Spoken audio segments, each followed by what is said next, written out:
علم اللہ تبارک و تعالیٰ عطا کرتا ہے، تو اسے اللہ کی عطا ہی سمجھنا چاہیے۔ کچھ لوگوں کے پاس علم ہوتا ہے پر علم نافع نہیں ہوتا، وہ ٹامک ٹونیاں مارتے رہتے ہیں ساری زندگی۔ علم کو اللہ کی عطا سمجھیں، اپنی عقل پر اپنے شعور پر زیادہ بھروسہ نہ سمجھیں، نظر اللہ پہ رکھیں۔ حضرت مولا علی شیر خدا کرم اللہ تعالی وجہہ الکریم سے کسی نے پوچھا تھا بڑا عالم کون ہوتا ہے؟ ہمارے ہاں تو اب وہ والے عالم پائے جاتے ہیں نا اللہ ماشاءاللہ، جو ممبر پہ بیٹھتے ہیں تو دعوے ہی دعوے، ممبر پہ بیٹھتے ہیں تو دعوے ہی دعوے، اس طرح کے عالم ہمارے ہاں پائے جاتے ہیں۔ وہ ہر بات میں دعویٰ کرتے ہیں، میں یہ کر دوں گا، میں وہ کر دوں گا۔ یہ مزاج علماء کا نہیں۔ حضرت علی المرتضیٰ سے کسی نے پوچھا بڑا عالم کون ہوتا ہے؟ فرمایا بڑا عالم وہ ہوتا ہے کہ جسے مسئلے کا پتہ نہ ہو تو وہ کہہ دے مجھے نہیں پتہ، میں پتہ کر کے بتاؤں گا، غلط بات بیان نہ کرے۔ امام مالک سے کسی نے کوئی مسئلہ پوچھا تو آپ فرمانے لگے مجھے اس سوال کا جواب نہیں آتا، ہمارے بزرگ سمجھاتے کیا ہیں؟ وہ کہنے لگا آپ اتنے بڑے امام ہیں تو اس سوال کا جواب نہیں آتا۔ آپ فرمانے لگے اگر مجھے ہر سوال کا جواب آتا پھر تو میں خدا ہوتا، مجھے ہر سوال کا جواب نہیں آتا، مجھے تو اتنا آتا ہے جتنا میرے رب نے مجھے عطا کر دیا ہے۔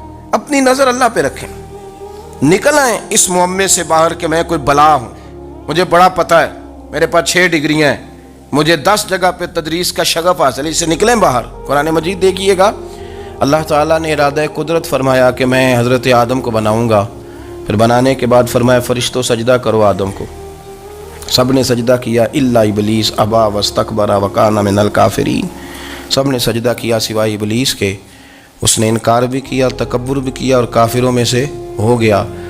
تو یہ جب اللہ تعالیٰ نے سجدہ کرایا تو کیسے کرایا؟ اللہ تبارک و تعالیٰ نے نا حضرت آدم کو علم سکھایا خود، وعلم آدم الاسماء کلہا، خود اللہ فرماتے ہیں کہ میں نے جناب آدم علیہ السلام کو تمام اشیاء کے نام سکھائے، سب اشیاء کے نام سکھائے۔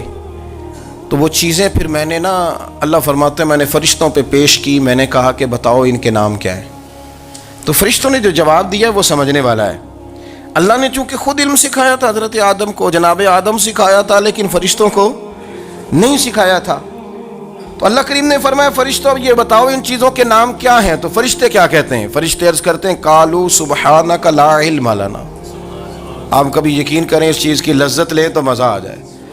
کہا قالوا سبحانک، کہنے لگے تو پاک ہے، قالوا سبحانک، کہنے لگے تو بھئی آدم علیہ السلام کو نام سکھا لیے، پھر فرشتوں کے سامنے وہ چیزیں پیش کر کے کہا ان چیزوں کے نام بتاؤ، تو فرشتے کیا کہتے ہیں؟ کہتے ہیں قالوا سبحانک، تو پاک ہے، لا علم لنا، ہمارے پاس کوئی علم نہیں، الا ما علمتنا، ہمیں تو اتنا پتہ ہے جتنا تو نے ہمیں سکھا دیا، ہمیں تو اتنا پتہ ہے جتنا تو نے ہمیں، لا علم لنا، ہمارے پاس کوئی علم نہیں ہے، اتنا ہی پتہ ہے جتنا تو نے ہمیں سکھا دیا ہے، اس سے زیادہ ہمارے پاس علم۔ اور یہ کیوں تو نے ہمیں جتنا سکھایا اتنا پتہ ہے؟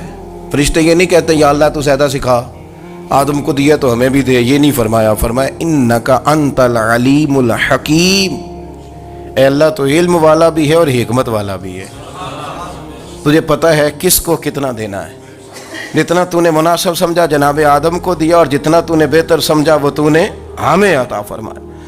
تو اگر آپ کے پاس علم ہے، کہیں نالج ہے، تو اس کو اللہ کی عطا سمجھیں۔ ہمارے ہاں بہت سارے لوگ بن کے بیٹھ جاتے ہیں، میں اکثر کہتا ہوں کہ پھر وہ دعوے کرتے ہیں میرے علاقے والے جاہل ہیں، میرے شہر والے جاہل ہیں، میرے خاندان والے پڑھے نہیں۔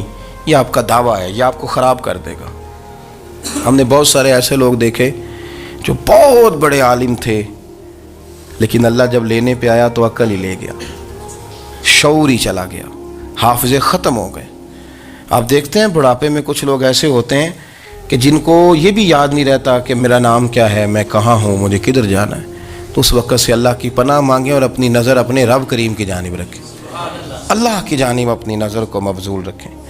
دوسری بات، علم کے بعد ایک چیز آتی ہے جس کا نام ہے ہدایت،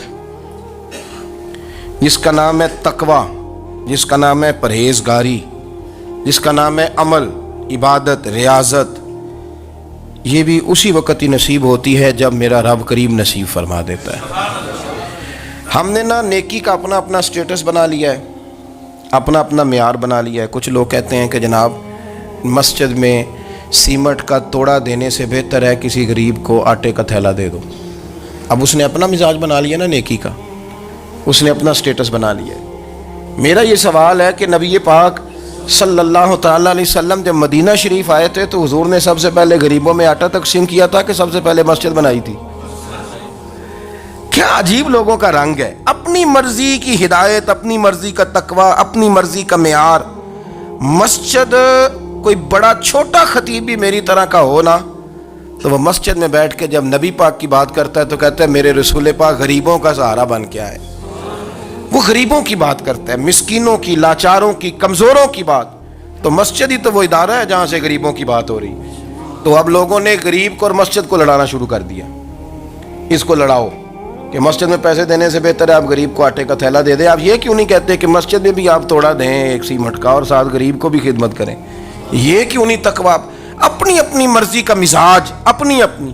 کچھ لوگ کہتے ہیں چھوڑو جی, ساری زندگی انسان نماز پڑھتا رہے اور پھر گالیاں بھی دیتا رہے, بندہ داڑھی بھی رکھ لے اور جھوٹ بولنا بھی نہ چھوڑے. تو یہ آپ نے اپنے پاس سے تقوی کا معیار بنایا. گالی دینے کا گناہ ہے اور داڑھی رکھنے کا ثواب ہے. تو اگر آپ داڑھی رکھے ہوئے ہیں اور آپ کوئی غلطی کر رہے ہیں تو اس سے آپ کی داڑھی کا ثواب ختم, اللہ کرے آپ کو سمجھ آئے میری بات. آپ کوئی غلطی کر رہے ہیں, داڑھی کا ثواب اس سے ختم, وہ اپنی جگہ پہ قائم ہے چیز. اپنی مرضی کا کیوں تقوی کا معیار بناتے ہیں؟ تقوی کا مزاج اپنی مرضی کا نہ بناؤ. اللہ کی بارگاہ سے دعا مانگو کہ یا اللہ ہمیں ہدایت کا نور عطا فرما. اللہ تو ہمیں رستہ دکھا, تو بتا کہ ہدایت کیا ہے. ترا فرماتا ہے اللہ ولی الذین آمنوا, اللہ مومنوں کا مددگار ہے. یخرجہم من الظلمات الی النور, وہ انہیں اندھیروں سے نکالتا ہے اور نور کی طرف روشنی عطا فرماتا ہے. اندھیروں سے نور کی طرف اللہ لاتا ہے. اللہ ولی, اللہ مومنوں کا ولی ہے, وہ انہیں اندھیروں سے نور کی طرف نکالتا ہے. ہدایت ہمیشہ اللہ کی طرف سے سمجھے. جب وہ نماز کی توفیق دیتا ہے تو اپنے فضل سے دیتا ہے, جب وہ ذکر کی توفیق دیتا ہے تو اپنے فضل سے. ہم سمجھتے ہیں ہو جی فلانا نہیں پڑھ رہا بڑا بیوقوف ہے, فلانا نہیں پڑھ رہا, تو تم کیا اپنی عقل کے زور پہ پڑھ رہا ہے؟ میں جی اللہ کے فضل سے 2 سپارے پڑھتا ہوں, تو کس پہ احسان کرتے تو 2 سپارے پڑھ کے رویا کر. کہ اگر مالک تو بڑا قریب نہیں, بڑے لوگ ہیں جن کو پورا قرآن حفظ ہے پر انہیں پڑھنے کی توفیق نہیں, تو انہیں فضل کیا اور مجھے توفیق دے دی ہے پڑھنے. رویا کر, پڑھ کے رویا کر. راتی ساری کر کر زاری, وہ نیند اکھاں تھی توندے, تے فجرے اوہی گناہگار کہاون سب تو نیوے ہوندے. مہربانی کریں, ڈریں, نیکی کریں تو پھر ڈریں, پھر احساس پیدا کریں, پھر اپنے اندر وہ کمزوری لائیں کہ توبہ توبہ مجھے تو پتہ ہی نہیں, تو جانتا ہی نہیں. حضرت سیدنا امام اعظم ابو حنیفہ رحمۃ اللہ تعالیٰ علیہ کے ساتھ ایک شخص کہتا میں نے نماز پڑھی, تو عشاء کی نماز تھی. یہ جو لوگ بڑے ہوتے ہیں نا, جن کے پیار کرنے والے بڑے ہوتے ہیں, ان کے گرد خوف بھی بڑا ہی ہوتا ہے, انہیں بڑا ڈر لگتا ہے, بڑی بعض اوقات آزمائش ہوتی ہے ان کی. عشاء کی نماز کہتے پڑھی تو امام صاحب نے نا عشاء کی نماز میں تلاوت کی آیتیں فَمَن يَعْمَلْ مِثْقَالَ ذَرَّةٍ خَيْرًا يَرَهُ وَمَن يَعْمَلْ مِثْقَالَ ذَرَّةٍ شَرًّا يَرَهُ. فرمایا جو ذرہ برابر خیر کرے گا وہ بھی قیامت میں دیکھے گا, اور جو ذرہ برابر شر کرے گا وہ بھی قیامت میں اس شر کو دیکھے گا, اس کے سامنے آئے گا. تو وہ شخص کہتا ہے کہ سارے لوگ نماز پڑھ کے چلے گئے, تو امام صاحب رحمۃ اللہ علیہ نے اپنی داڑھی پکڑی ہوئی رو رہے ہیں. کہتے ہیں وہ ذرہ برابر نیکی کا بدلہ دینے والے, وہ ذرہ برابر شر پہ سزا دینے والے, میری سفید داڑھی کو دیکھ مالک, میرے ذرے ذرے سامنے نہ لانا. لوگ تو میری بڑی قدر کرتے ہیں دنیا, میں تو بڑا پہچانا جاتا ہوں, لوگ تو میری راہوں میں پھول لیے کھڑے ہوتے ہیں, مجھے بڑا نوازتے ہیں. قیامت میں رسوا نہ کر دینا, میرے لیے مشکل ہو جائے گی. وہ کہتے ہیں میں نے امام صاحب کا درد دیکھا, مجھے کوئی کام تھا تو میں چلا گیا. میں نے کہا کہ وہ اس وقت اللہ کے حضور حاضر ہیں تو میں دوبارہ آؤں گا. کہتے ہیں میں تہجد کا وقت آیا تو امام صاحب وہیں بیٹھے تھے, اور ان کی داڑھی آنسوؤں سے بھری ہوئی تھی, اور زور سے داڑھی پکڑی ہوئی. کہنے لگے مالک رسوا نہ کر دینا, قیامت میں رسوا نہ کر دینا. یار جو ہدایت یافتہ لوگ تھے وہ تو ڈرے ہوئے تھے, وہ تو سہمے ہوئے تھے, وہ تو کہتے تھے یہ اس کا فضل نہیں, اس نے بلا لیا, یہ اس کا کرم نہیں. حضرت باعزید بستامی کسی کافر کو دیکھتے تو رو پڑتے, کہتے مالک تو کتنا کریم ہے, یہ بے ایمان رہ گیا, تو نے اپنے فضل سے مجھے اپنے نبی کا غلام بنا لیا. رو پڑتے. یہاں تو لوگوں کا دعویٰ ہی بڑا ہے. نمازی اللہ خیر فرمائے وہ تو دوسروں کو گھورتا ہے, وہ کہتا ہے جنت کا میں مالک ہوں, کنجیاں میرے پاس ہیں, میں کسی اور کو گھسنے نہیں دوں گا. اور اگر 2-3 حج کر لے تو پھر تو وہ کہتا ہے کہ اب میرے سے پوچھ کے لوگ جنت میں جائیں گے معاذ اللہ. اور اگر وہ 2 4 5 7 دفعہ کوئی نفل پڑھ لے تو پھر وہ کہتا ہے چھوڑیں جی سارے لوگ بے عمل ہیں, میں اکیلا نیک ہوں. نہ ایسا کریں, اپنی توجہ اپنے رب پہ رکھیں, اپنی توجہ اپنے معین الملت والدین, عطائے رسول, ہند الولی, غریب نواز, خواجہ معین الدین چشتی, حضرت خواجہ اجمیر, شاہ اجمیر, والی ہندوستان. آخری عمر میں نا سارا دن روتے گزر جاتا, ساری رات روتے گزر جاتی, ذرا سی کوئی بات کرتا تو رو پڑتے, آنکھیں آنسوں سے بھری رہتی. کئی دفعہ اپنے بھی پریشان ہو جاتے ہیں نا کہ یار تو ایک بات کی جان ہی نہیں چھوڑ رہا. تو خواجہ قطب الدین صاحب بختیار کاکی سے لوگوں نے کہا کہ آپ مرشد سے بات کریں, اتنا بھی تو نہیں نہ رونا چاہیے, ہر وقت اس کے آنسو کی کریے. عاشق دا کام ہی رونا تونا, تبھی نہ رویو نہیں منظوری. یہ عاشق سدا ہی روندا رہندا ہے, پاویں وصل ہوئے تے پاویں دوری. ہر وقت رونے کا کیا مطلب ہے؟ تو خواجہ قطب صاحب کہتے ہیں میں قریب گیا تو میں نے پیر دبائے, میں نے کہا سونیا لوگ تو کچھ بھی نہیں کرتے, تو نے تو کمال کر دیا, 90 لاکھ آدمی مسلمان کر دیا, دنیا کچھ نہیں کرتی, تو نے 50 سال ساری رات مسلح پہ بیٹھ کے رب راضی کیا. تو شہزادہ تھا, حضور کی اولاد تھا, لیکن معین الدین تیرا ایک پلاٹ بھی نہیں, تو نے طالب علم پالے, انہیں غریبوں کو دیا, انہیں نوازا, کوئی شے نہیں تیرے پاس, ہر چیز تو نے, ساری رات روتے ہو, سارا دن روتے ہو. تو خواجہ قطب الدین صاحب کہتے ہیں میں نے جب عرض کیا تو خواجہ صاحب مجھے گلے لگا لیا, چیخ مار کے روئے, کہنے لگے قطب الدین پتر داڑھی سفید ہو گئی, جانے کا وقت آ گیا, جو تو نے نیکیاں گنوائی ہیں وہ ہیں صحیح میرے پاس, پر یار کی بارگاہ میں پیش کرنے کے قابل ایک بھی نہیں. تو بارگاہ تو دیکھ کتنی بڑی ہے, رسول کریم کی بارگاہ میں پیش کرنے کے قابل ان میں سے ایک بھی نہیں. تو آستانہ دیکھ کتنا بڑا ہے, کیا پیش کروں گا, کیا عرض کروں گا حضور کی بارگاہ میں, کس طرح. وہ یار جو بڑے تھے وہ تو ڈرے ہوئے تھے, سہمے ہوئے تھے, وہ تو بڑی آزمائش میں تھے, لیکن میرا اور آپ کا رٹا 2 نمازیں پڑھ کے 6 نمازوں کا دعویٰ کرنا اور لمبی چوڑی کہانیاں بنانا اور اپنے منہ سے اپنی تعریفیں کرنا, اس سے تھوڑا باہر آئیں. رزق بھی میرا اللہ ہی دیتا ہے, علم بھی اللہ دیتا ہے, رزق بھی. بڑے بڑے فقیروں کو مالدار ہوتے دیکھا, بڑے بڑے مالداروں کو فقیر ہوتے دیکھا, بڑے بڑے. میرے ایک بڑا سخی قسم کا سجن ہے, بڑا پیارا ہے, میں اسے سخی مانتا ہوں. میں نے اپنی پریشانیوں کے دنوں میں بھی اس شخص کو سخی دیکھا. ایک دن رات کو مجھے ٹیلی فون کر کے کہنے لگا کدھر ہو؟ میں نے کہا میں گھر ہوں. نہیں اکثر سفر میں ہوتے ہو نا؟ میں نے کہا طبیعت کیسی ہے؟ ٹھیک ہے, بس حال چال پوچھنا تھا. میں نے سمجھائی, میں نے کہا یار یہ کوئی مسئلہ ہے, ورنہ رات کے 2 بجے کوئی حال پوچھنے کو فون تو نہیں نہ کرتا, کوئی مطلب ایسا تو مسئلہ نہیں نا. تو میں نے بیک کال کی, میں نے کہا یار میری بات سن, مسئلہ کیا؟ کہ نہیں کچھ نہیں دل کر رہا تھا. میں نے کہا میری گال سن, رہے ہیں اسی 4-5 سال کٹھے, میں تین جاننا, اصل بات کر. کہنے لگا مکان بھی بڑا ہے, سارا کچھ ٹھیک ہے, پر وہ بڑا ہی بے نیاز ہے. کچھ حالات اس قسم کے آ گئے ہیں کہ لوگوں کو بتاؤں بھی تو لوگ ماننے کو تیار نہیں. زیادہ نہیں, مجھے نا تھوڑے سے پیسوں کی ضرورت ہے, کوئی 15-20 ہزار اگر مل جائیں میری ضرورت. آپ یقین کریں میں روتا رہا ساری رات. میں نے کہا مہربانہ تیرا کس طرح کریں گے, اس سے لے کے زمانہ استعمال کرتا تھا, پر بے پرواہی ویکھ نہ سجڑ دی, جتھے کسے دی پیش نہ جاوے, انہیں تاجاں والے در در رولے تے منگتے ہیں تخت بٹھاوے. سجنا کسے نو کارا مل دئی, کوئی کعبے خالی آوے.